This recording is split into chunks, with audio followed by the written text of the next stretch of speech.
Hello friends, how are you doing? I'm Kishore. Welcome back to my Go programming language tutorial series.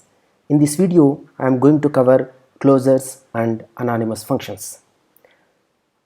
What are anonymous functions? As you might have already know, anonymous functions are functions without any names. Go does support anonymous functions. What are anonymous functions useful for? They are useful when the function is used only once or limited number of times. Anonymous functions are often passed in as arguments to higher order functions, which we have seen in our previous video. And in Go language, anonymous functions can form closures. That brings to the question, what are closures? Let us try to define what closures are. Closure is a persistent scope which holds on to the local variables even after the code execution has moved out of that scope. Closures are usually created when a function returns another function that accesses the variables in the scope of its first function. Closures are useful for simulating object-oriented programming, and they are also useful for creating function factories. Hope you got what closures are completely, even though you are hearing this term first time, isn't it? No guys, I'm just kidding.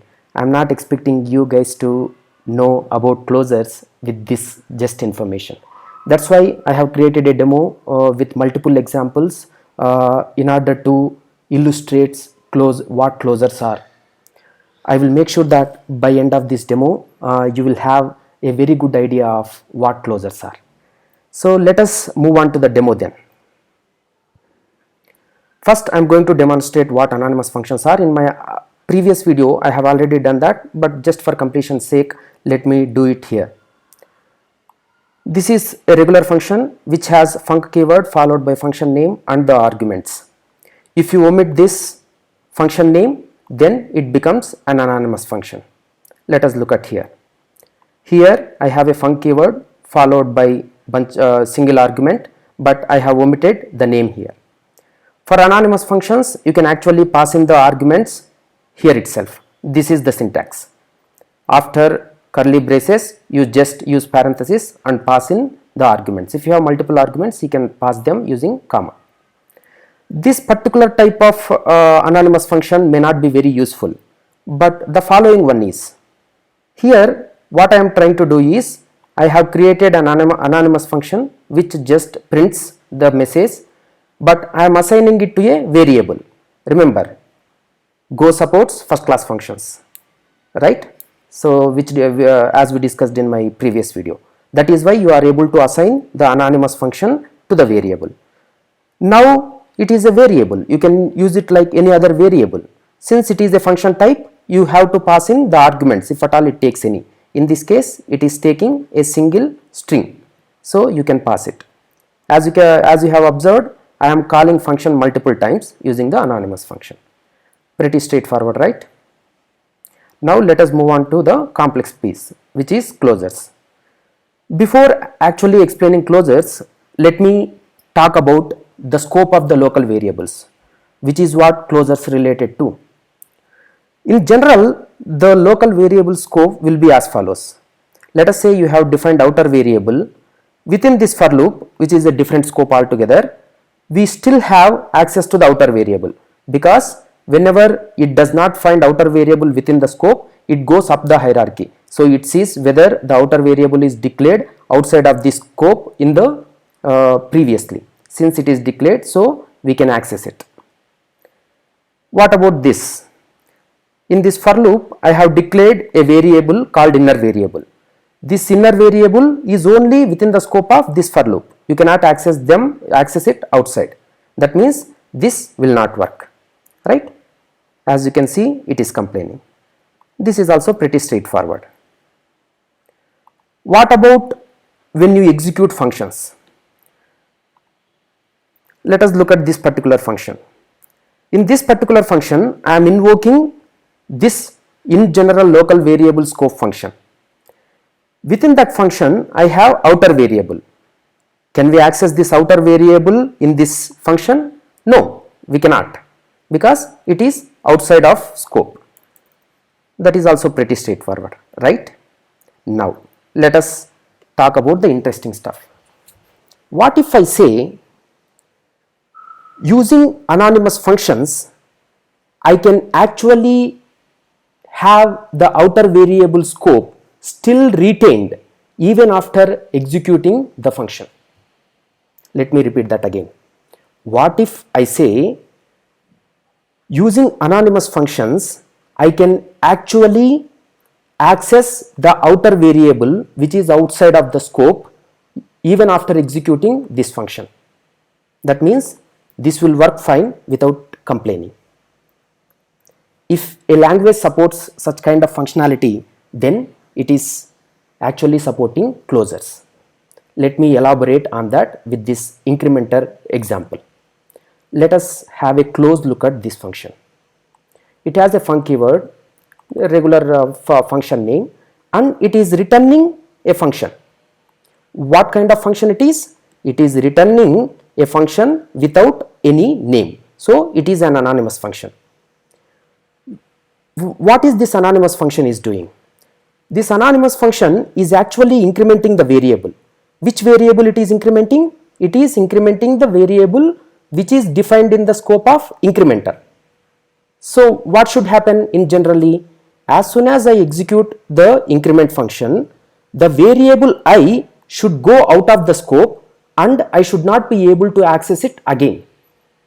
But if a language supports closures, as soon as you return an anonymous function from a function, the outer variable scope will be enclosed within the inner function and it will persist even after the outer function exits.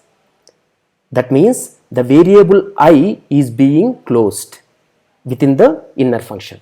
That is what closure means. It is actually related to the scope of the variable. The inner function is actually holding on to the variables that are defined in the outer function. As I have put it clearly here, a closure is created when a function, this function, returns another function which is an anonymous function that has access to the variables, in this case I, that is in the scope of first function. That function is incrementer. So this inner function will hold on to that variable. Got it? Okay, hope you got it. If not, with the next couple of examples you will get the concept much clearly. Let me demonstrate this particular closure example. Let me go to closures demo and I just want to demonstrate only incrementer now, and in the main function I don't want this, I don't want this, but I want this. Let me run it. As you can see, the initial value is 1. I have incremented and it got incremented without complaining, and it got incremented without complaining again. How am I actually using incrementer demo? Let me show that too. Let me expand this one too. What am I doing here? This is a variable. I am assigning that variable to incrementer function. Basically I am calling incrementer function. What does it do? It returns this anonymous function. Once this anonymous function is returned, since it is a function, I am just calling it and it is printing value 1 initially. Now if closures are not supported, the variable I which was there in the incrementer might have been garbage collected and next call to increment should have thrown error. Since Go is supporting closures, it is not doing that. It is going ahead. When I call increment again, since this function is actually holding on to the outside variable, it is able to increment I again and it is able to print 2. Similarly 3. After that, if I again call incrementer function again, it will be again reinitialized. So I will be set back to 0 and the new increment will be starting from 1 to 2. Is that clear? So to put it simply, as soon as a function returns an anonymous function, if at all that anonymous function has access to the outside function's variables, the scope will still continue even after outside function exits. That is what closure is. Let me demonstrate a couple of useful things that we can do with closures. First thing is creating function factories. This is a same thing as incrementer. It is a function which is actually returning the function. That function is an anonymous function. What is the variable, outer function variable that is that it holding on to? That is type of an employee. Right? Type of an employee is within the scope of employee factory. How am I using that? Let me look at employee factory demo. I am calling employee factory by specifying the type of an employee, manager in this case. And as soon as I do managers Naga, that means I am saying Naga is a manager. So it creates that kind of employee and returns it. Remember, let us look at this example. Again, I am creating a employee factory by passing on developer. I am passing developer only once. But next time when I call developers Kishore, developer Sidde, then the developer variable will still be closed within this inner function. That we can see when we execute this particular function. Clear? The outer functions variable, which is type of employee, is still closed within this inner function. Let me uncomment that. Let me try to run it. As you can see, manager initially printed on Naga. I have passed developer only once, but even after that, when I call the function, it is still holding on to that developer variable and it is able to print that value. Clear?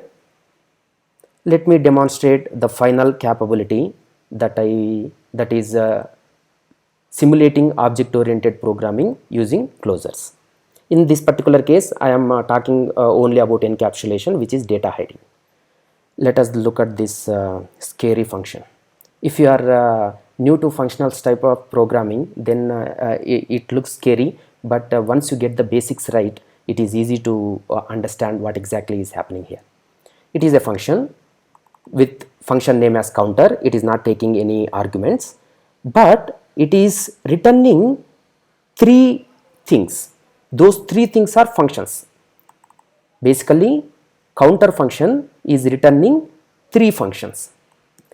Within that counter, I have declared and initialized a variable I. This is the variable which is in the outer function scope, right? Now I am defining three anonymous functions. One anonymous function increments it, another anonymous function decrements it, another anonymous function resets it. So I have defined three anonymous functions within the counter function and I am returning all three of them. As you can see, all three anonymous functions are using the same variable which is I. Now let us look at how I am actually using that in the Whoop demo. Since counter is returning three functions, I am assigning them to three variables. First, I am calling increment. What should happen? I is 0. So when I say increment, it should actually increment it to 1, right? And it should print that value. When I say again increment, what should happen? Since the variable is still closed within this inner function, it should go ahead and increment it without complaining. The value should persist, right? Earlier it was 1, now after incrementing it should print 2. Similarly, when I call decrement, currently it is 2, it should decrement by 1, so it should print 1. When I reset, irrespective of what is the current value, it should reset to 0. As you can see, here we are hiding the data, that is variable I, and using only functions in order to manipulate them. So if closures are supported, not only the anonymous functions will have access to the variables, local variables, you can also modify them like this. Let me just run this example and make sure that things work as we expect. As I said, it should increment once it should decrement from the previous value. Similarly, it should reset to 0. Hope you guys got what closures are and what are the useful things that we can do with closures. If you don't understand anything, don't hesitate to put your questions in the comment section. I will be more than happy to answer them. Yeah, hope you guys got about closures. I think that's all I have for today's video, guys. Thank you for watching. Let us meet in my next video. Bye.